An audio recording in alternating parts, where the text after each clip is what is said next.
better watch out. You better not cry. You better not. Charles, it's not yet Christmas, but the Santa Claus is coming to town. How are you doing? But I thought was that John Lovitz singing that? I don't know. No, not John Lovitz. Somebody. It sounded like it.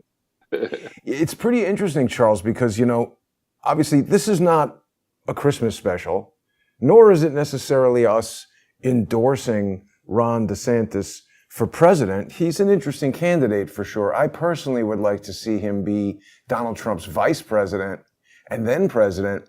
But even since we came up with this idea to make a show about some of the things Ron DeSantis is doing, he's done something else. Right.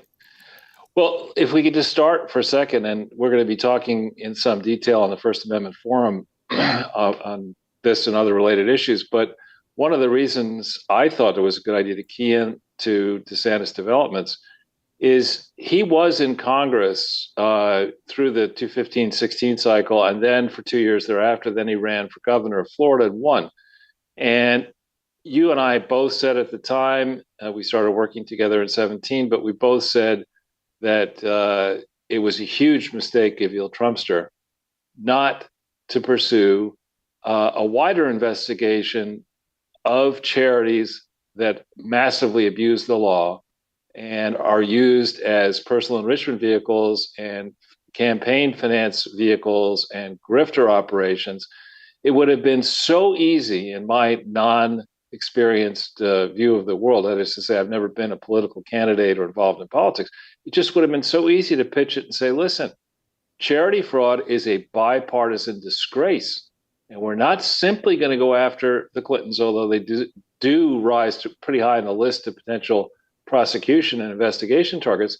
We're going to look at the Bushes. We're going to look at all presidential foundations. We're going to look at educational institutions. We're going to look at all the people, all these places that believe they're above reproach, that have unlimited sources of money, be they the brand name educational institutions, which know students around the world will pay any price, bear any cost, JFK it, to get a 4-year degree, and then graduate degrees at some of these places where a graduate degree from Harvard or Yale or Columbia or NYU, whatever, puts you on a path towards upper middle class, if not better lifestyle, if you do well over time. So he could have easily done that. And yet, for some reason, he didn't, and I think he's paid a very serious price in the 2020 election, maybe in posterity. We'll see what happens in 2024.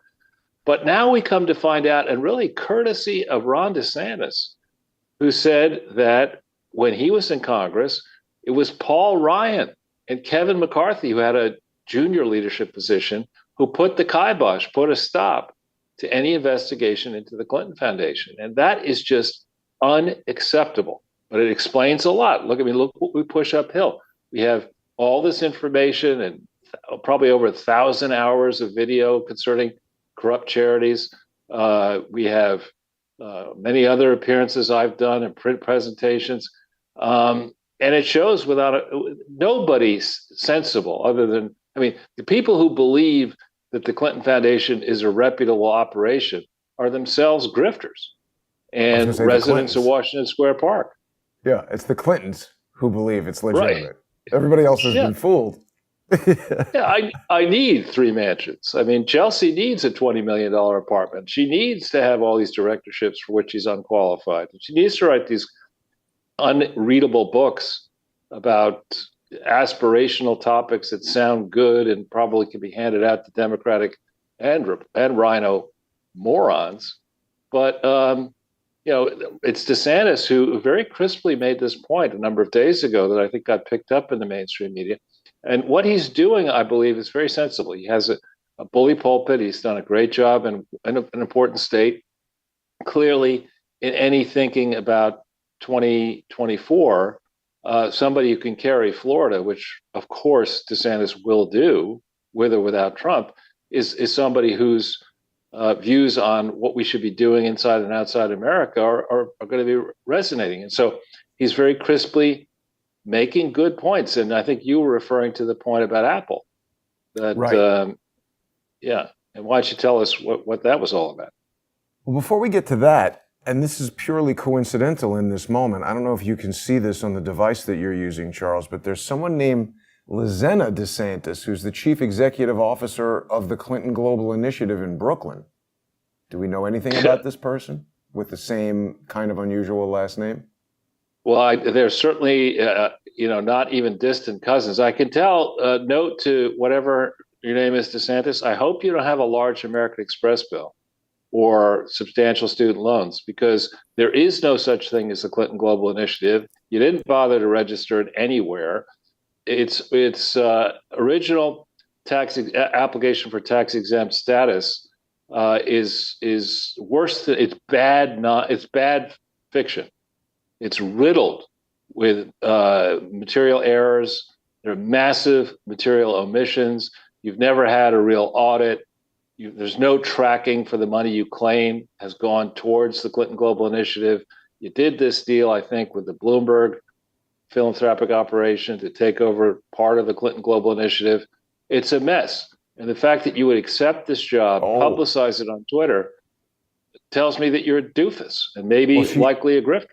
She, before joining CGI in 2012, Lizenna worked at the Open Society Foundations in New York City. Good. Physicians for Human Rights in Nairobi, right. Well, and she received a bachelor's from Yale. A doctorate or a bachelor? Bachelor's from Yale. Yeah. Anyway, I mean, this is preposterous. In 2012, she joined the Clinton Global Initiative in 2012. That's when B-Rock was running for re-election. That's when Hillary is trying to cover up what happened in Benghazi and a lot of other stuff and the fraudulent reorganization of the Clinton Foundation.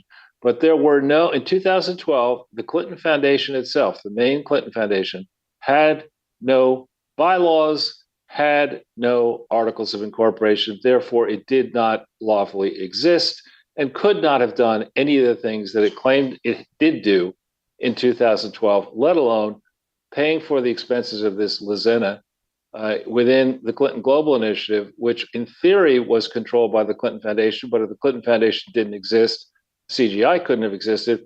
And then under her watch, if she did go in at that point, in 2013, another fraudulent merger was entered into between the parent company that didn't exist and this Clinton Global Initiative that didn't exist. There's never been any kind of independent accounting. You'll see that that's a hallmark of fraud.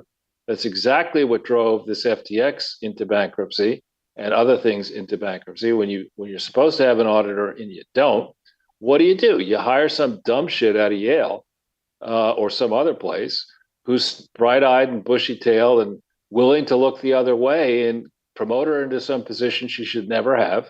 And I'm this harsh on her because if she knew what she was doing in charity land and were an honest person, she would have been already a whistleblower.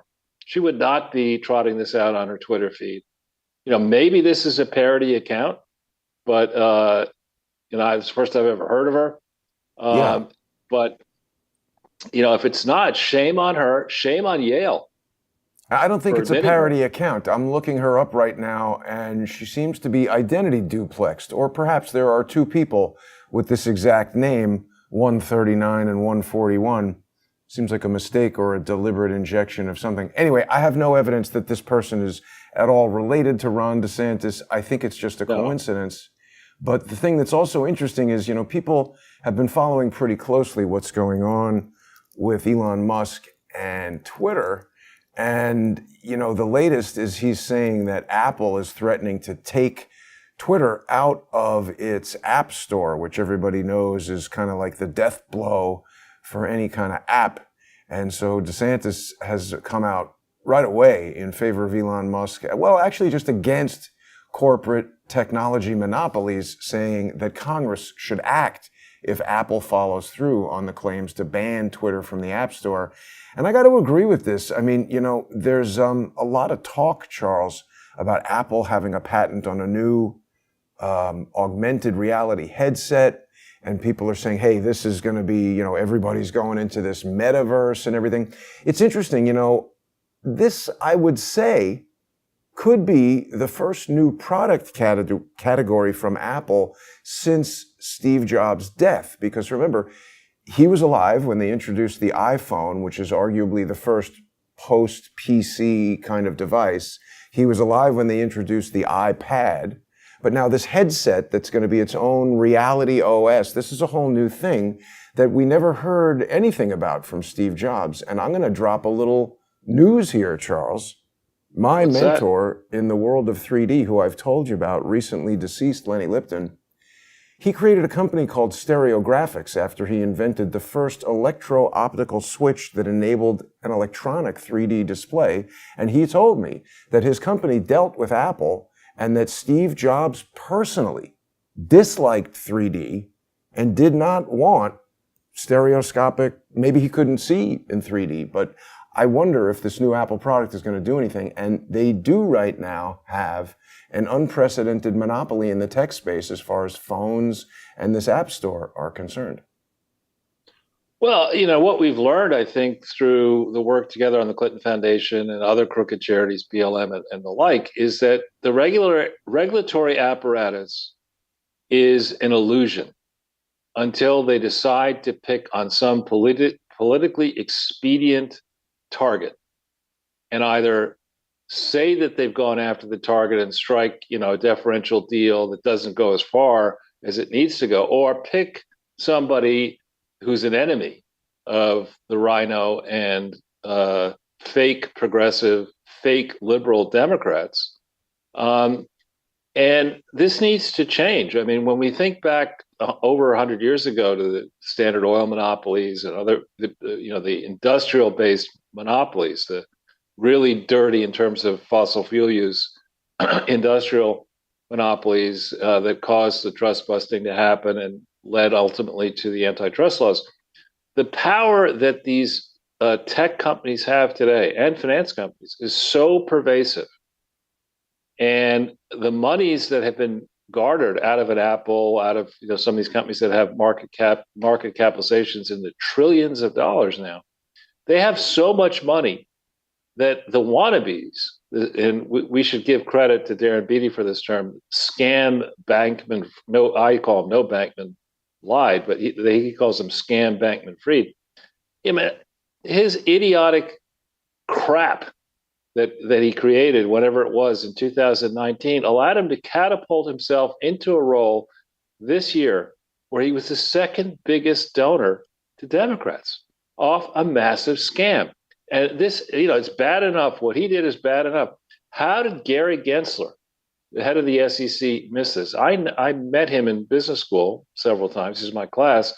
He's not stupid. How did he not see this? Elon Musk said it.